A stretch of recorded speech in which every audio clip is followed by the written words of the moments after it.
Assalamualaikum warahmatullahi wabarakatuh. Salam sejahtera dan salam sehat untuk kita semua. Selamat datang dalam video pernyataan diri dosen dalam unjuk kerja Tridharma Perguruan Tinggi.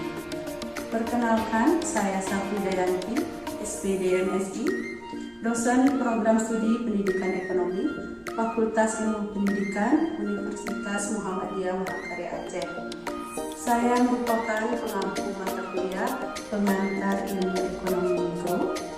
Pada mata kuliah ini, saya berfokus membimbing mahasiswa dalam memahami konsep dasar ekonomi mikro, seperti perilaku konsumen dan produsen. Materi perkuliahan akan disampaikan dengan pendekatan DIA, Delivery, Interaction, and Assessment. Untuk selengkapnya dapat dilihat pada video pembelajaran berikut ini. Assalamualaikum warahmatullahi wabarakatuh. Waalaikumsalam warahmatullahi wabarakatuh. Apa kabarnya hari ini? Baik, Ibu. Ada yang nggak datang hari ini? Banyak, Bu. Kenapa? Sebagian izin, Bu. Sebagian izin. Sebagian tidak ada keterangan. Tolong pentingnya untuk mencatat siapa saja yang tidak datang ya. Baik, Bu. Ya, hari ini materi kita tentang konsep dasar ekonomi mikro. Di hari sebelumnya kita sudah mempelajari apa itu pengertian ekonomi. Siapa masih ingat? Coba Rama, apa itu ekonomi? Ekonomi itu adalah mempelajari bagaimana mengelola sumber daya yang terbatas untuk memenuhi keinginan dan kebutuhannya yang tidak terbatas. Yang lain mungkin ada pendapat lain? Mengelola sumber daya alam yang terbatas untuk kemakmuran manusia itu sendiri. Dan selanjutnya, siapa yang masih ingat asal kata dari ekonomi? Coba yang lain. Seri, coba. Baby, mungkin. Kata ekonomi itu berasal dari bahasa Yunani, yaitu oikonomia. Kata ini merupakan gabungan dari dua kata Yunani. Yang pertama ada oikos yang berarti rumah tangga dan nomos yang berarti aturan. Sudah jelas sampai di sini? Sudah. Asal kata ekonomi itu berasal dari kata Yunani, yaitu oikos dan Nomos. Oikos itu rumah tangga dan nomos itu artinya Aturan. Hari ini kita lanjut ke materi konsep dasar ekonomi mikro. Beberapa topik besar yaitu konsep dasar ilmu ekonomi, permintaan, penawaran, dan pasar barang. Perkuliahan ini dilaksanakan dengan sistem diskusi, analisis, studi kasus, dan presentasi. Jadi nanti kita di setiap pertemuan itu kita sesuaikan materinya dengan metode pembelajaran kita ya. Jadi hari ini kita masuk ke konsep dasar ekonomi mikro. Yang pertama, teori ekonomi terdiri dari teori ekonomi mikro dan teori ekonomi makro. Sebelumnya sudah pernah dengar apa itu makro dan mikro? Makro itu apa? Besar. Lingkupnya besar. Dan mikro itu Kecil. Jadi hari ini kita akan mempelajari tentang ekonomi mikro. Mikro ya. Jadi skupnya lebih Kecil. Ada yang bisa jelaskan ekonomi mikro itu apa? Linda? Ekonomi mikro adalah dan produsen dan konsumen dalam mengalokasikan sumber daya produksi. Ya. Yang lain?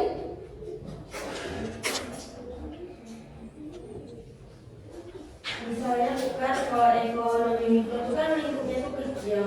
Jadi dia yang dibahas di ekonomi mikro itu misalnya kayak penentuan harga pasar gitu, terus kuantitas faktor inputnya barang atau jasa, serta barang seperti apa yang diperjualbelikan dalam pasar tersebut.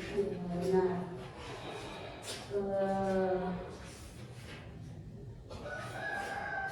ya, ini dari ekonomi mikro itu sendiri.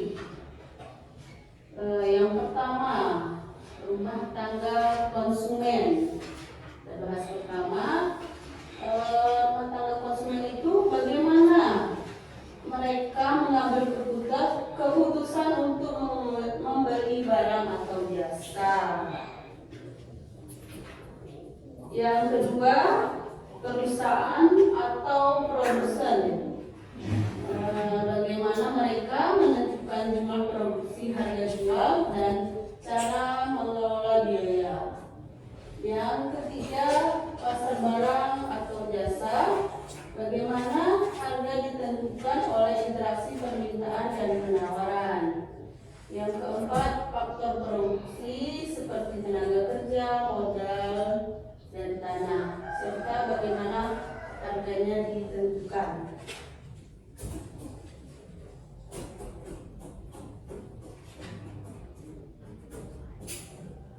Ya, di ruang lingkup ekonomi mikro ini berkonsentrasi pada pelaku ekonomi kecil, yaitu konsumen, perorangan, perusahaan individual, mekanisme harga, terciptanya permintaan dan penawaran barang dan jasa di pasar, bentuk-bentuk pasar yang mempengaruhi perilaku konsumen dan produsen.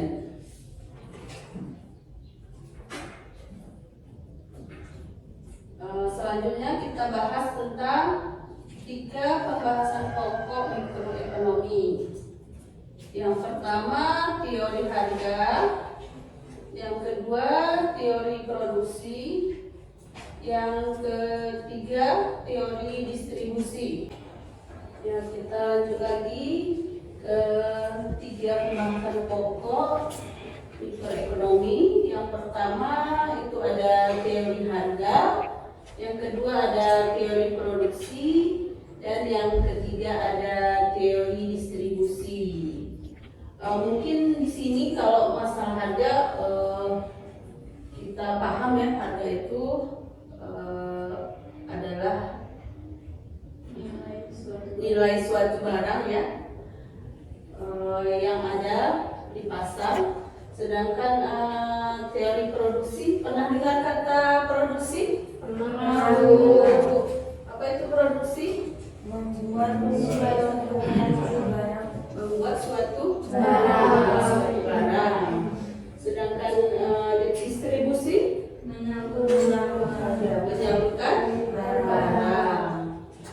Nah, di sini tentang teori harga atau price theory,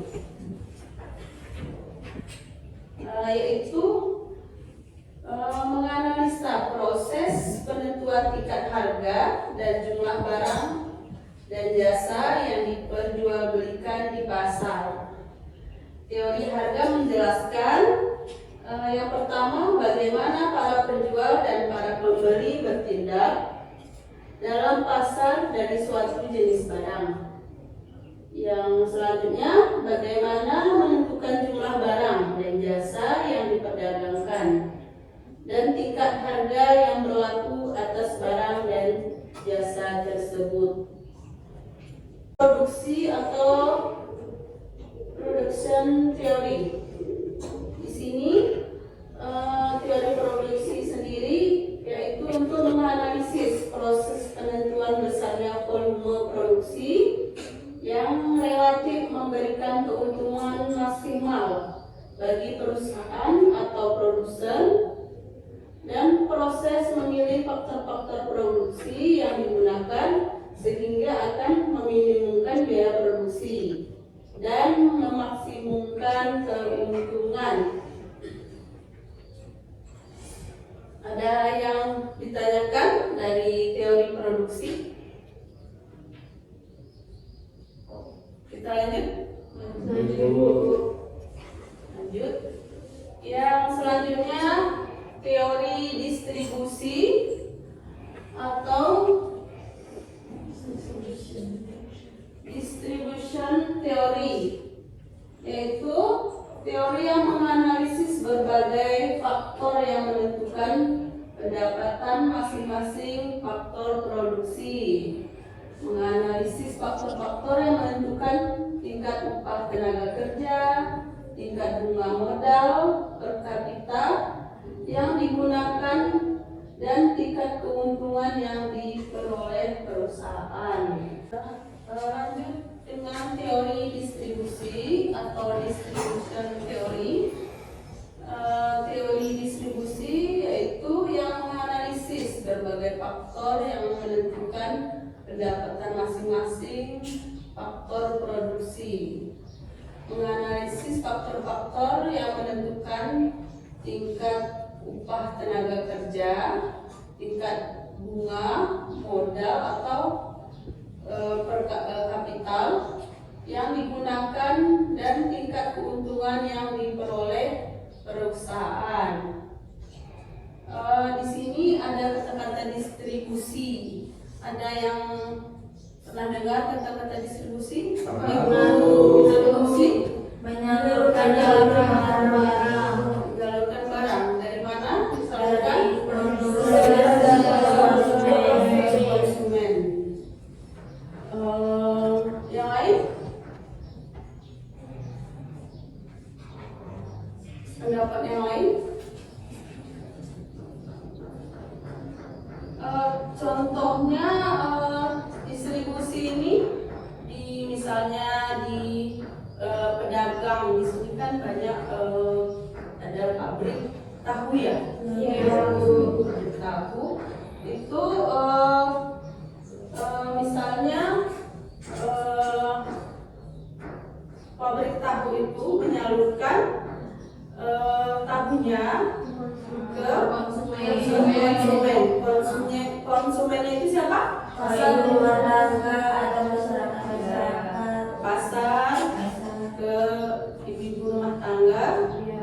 Biasanya mereka yang distributor ini itu udah ada langganannya sendiri. Ya. Jadi biasanya kalau kita ingin membuat suatu perusahaan, suatu bisnis, kita harus pertama kita planning dulu ya. Kita harus cari dulu ini bisnis ini kita membuat bisnis apa nih? Ini targetnya kemana? Ya, kita harus pikirkan dulu. Jadi kita harus istilahnya harus kita analisis pasar dulu. Ya. Jadi dalam sebuah bisnis kita nggak mungkin asal-asalan. Di sini ada yang sudah berbisnis ya? Sudah. Siapa Seri ya? Seri bisnis apa Seri? Seri melakukan bisnis kuliner, Bu. Kuliner apa sih? Kuliner pangsit pedas, Bu. Pangsit pedas. Udah berapa lama? Untuk pangsit pedasnya udah berjalan 1 tahun. Balik ke pangsit pedas. Pangsit pedas kenapa beralih itu karena memang tambah menu baru sudah. Dulu kan sebelum pangsit pedas ini kan basreng. Itu kenapa diganti dengan pangsit pedas? Apa profitnya kurang dari tidak memenuhi ekspektasi gitu? Sebenarnya kalau misalnya beralih enggak, Bu. Sebenarnya kami kan ada pertambahan menu itu. Tapi sekarang Masa sekarang ini ya. Yang lain ada punya bisnis? siapa? Ini Dinda? Yang Dinda bisnis apa? Kalau Dinda bisnisnya berjalan di jasa Bu, Jasa. make up artis ya. Oh, Jadi sudah berapa lama Dinda? sudah dari saya sudah 6 tahun lebih. Jadi Dinda berkembang di bisnis jasa. Jasa. Memang dari kemauan sendiri. Iya Bu, alhamdulillahnya bisnis Dinda ini dipelajari secara otodidak karena dulunya waktu saya sering dijadikan sebagai model Bu atau mos. Jadi lama-lama saya ngambil belajarnya terus saya kembangkan bisnisnya sendiri Bu, menjual jasa. Fashion ya. Ya, fashion design Ya. Oke. Yang lain mungkin ada? Nadia? di bidang fashion Bu. Fashion. Itu modal awalnya dari siapa? Kalau boleh tahu ya. dari pasnya dari orang tua bukan, dari dukungan orang tua juga, terus dari duit tabungan dia juga Bu. Sekarang bagaimana keuntungannya?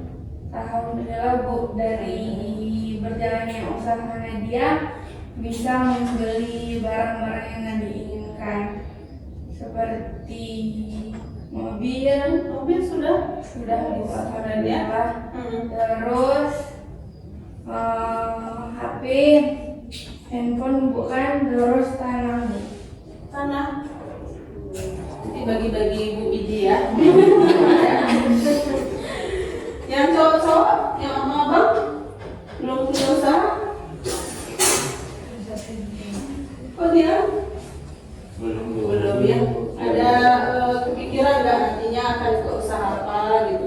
Begitu usaha atau jadi PNS malah? Amin. Hah? Jadi pengusaha apa PNS nih? Baiklah, mungkin materinya cukup sampai di sini. Sekarang kita beralih ke sesi tanya jawab. Untuk itu kalian bisa berdiskusi tentang materi hari ini. Kalian bisa bertanya apa saja. Skupnya masih tentang teori ekonomi mikro ya. Baik, ya. Ibu persilakan untuk kalian menyiapkan pertanyaan. Bertanya, Ya, pertanyaannya berarti. di dalam kehidupan kita sehari-hari, apakah ada permasalahan yang akan timbul di dalam ekonomi mikro ini, Bu? Ya, baik, akan ibu jawab tentang permasalahannya. Apa pertanyaan pertama sudah masalah? Karena kita sering menaikkan harga barang. Kehidupan kita ini kan penuh masalah. Masa ekonomi ini jadi tahun sudah nih. Tampilan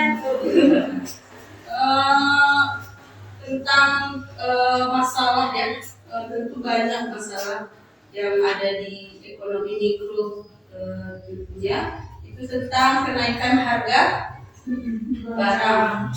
Contohnya sekarang lagi naik apa? Mas. Ada yang mau menikah? Iya. Emas contohnya. Karena itu yang lebih sering didengar. Ya, beri kabar lain pun. Naikkan emas ya. Iya. Naikkan barang. Naikkan barang. Lampu beras pun. Tapi yang paling sekarang nih jadi topik utama kenaikan emas. Kenaikan emas. Nah, jadi untuk para laki-laki ya, abang-abang kayaknya harus kerja keras ya. Ya. Sekarang emas mahal juga naik. Ya. Mungkin kenapa? Siap. Apanya siap nih? Siap untuk nikah. Siap untuk menikah. Kayaknya ada planning cepat nikah ya? Enggak, Bu. Maksudnya siap untuk bekerja keras. Laki-laki sejati. Sekarang yang lain apa lagi? Sembako. Di sini udah ada emak-emak. Tapi memangnya Bu, kayak beras itu kan naik Bu. Terus ada pasar murah beras SPHP itu kan Bu. Tapi lama-lama beras SPHP itu nggak optimal. Naik harga Jadi solusi pemerintah ini untuk supaya masyarakat masih bisa beli beras dengan harga terjangkau, enggak lagi Bu, karena berasnya menjelek, harganya naik lagi beras SPKP itu keluhan sekarang Bu. Beras kampung sekarang kan mahal lagi. Oke. Jadi kenaikan harga beras ya. Kalau di kota lain mungkin alternatifnya pengganti beras apa? Jagung, roti, kentang. Kalau di kita bisa nggak makan selain beras? Enggak. Negara harus nasi Bu. Harus ada nasi Bu. Kalau nggak makan nasi, Kalau makan nggak punya, nggak bisa kami makan orang Indonesia ya. Iya. Karena kita biasa makan nasi dari kecil. Ya, biasanya kalau beras naik, kita harus kita pikirkan nih, ini pengganti berasnya apa? Bisa jagung, gandum, roti, beras, kentang. Gak bisa juga enggak. Kita nggak bisa karena kita nggak terbiasa. Kalau orang luar kan biasa dia makanya kayak pemerintah sini kan ngasih solusi dengan beras SPKP tadi yang pabrik Bulog kan Bu, tapi lama-lama pabrik Bulog pun mengeluarkan beras yang Kak layak makan. Tidak dari Ada Bu, karena kami pun mengalami hal itu kan. Kami kan rame di rumah nih. Jadi kalau selalu beli beras yang kayak biasa kan kayaknya nggak sinkron sama pengeluaran. Jadi ibu di rumah nyari alternatif lain tentang beras dengan beras yang lain. Dicobalah SPKP ini. Dulu kan harganya murah kali kan Bu. 48, 50.000, berasnya enak lagi. Nah, selalulah itu dibeli-beli. Jadi makin lama makin banyak peminat SPKP ini kan rupanya pihak Bulog mengeluarkan beras dari Myanmar yang hasilnya itu kurang, warnanya itu hitam gitu, nggak enak lagi dan harga pun naik, jadi nggak ada alternatif lain. Kemarin solusinya seperti itu, menaikkan baku yang tidak tahu.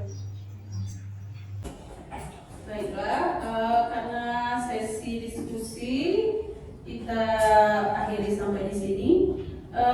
Tadi kita membahas tentang permasalahan ya, masalah tadi tentang beras. Jadi untuk tugas minggu depan ibu buat tugas kalian mencari studi kasus tentang beras. Bagaimana beras itu bisa harganya naik, ya. Bagaimana, kenapa bisa negara lain bisa swasembada beras, sedangkan di Indonesia kan dikenal dengan negara pertanian ya. Kenapa kita bisa kekurangan beras? Kenapa kita bisa mengimpor dari negara lain? Nah, itu kalian cari tahu. Kenapa ya? Kan tadi ada yang bilang nggak bisa beras digantikan ya dengan yang lain ya. Jadi kita harus studi kasus nih ya. Kita cari tahu bagaimana kenapa beras di Indonesia naik, ya. Kenapa di negara lain bisa stabil, kenapa negara lain bisa swasembada beras ya. Jadi kita harus mencari jawabannya.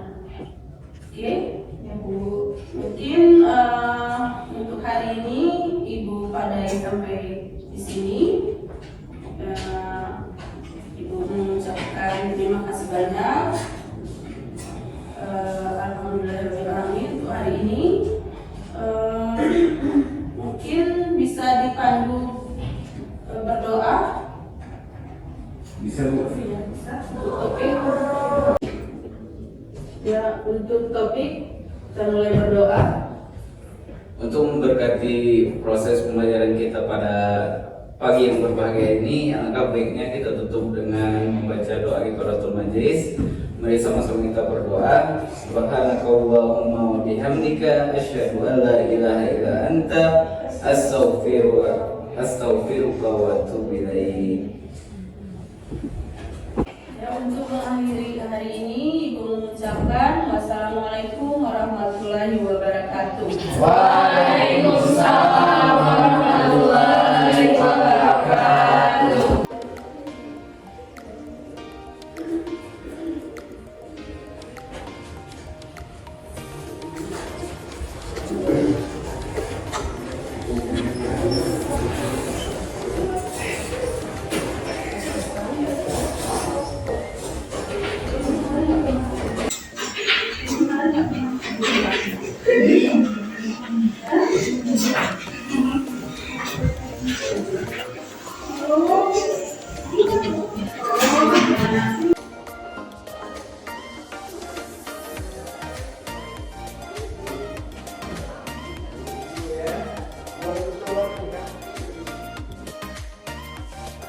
Demikian video pembelajaran mengenai mata kuliah pengantar ilmu ekonomi mikro yang saya ampu sebagai bagian dari pelaksana Tridharma Perguruan Tinggi. Saya berharap melalui proses pembelajaran yang saya rancang, mahasiswa dapat memperoleh pemahaman yang mendalam dan aplikatif terhadap konsep-konsep ekonomi mikro. Terima kasih atas perhatiannya.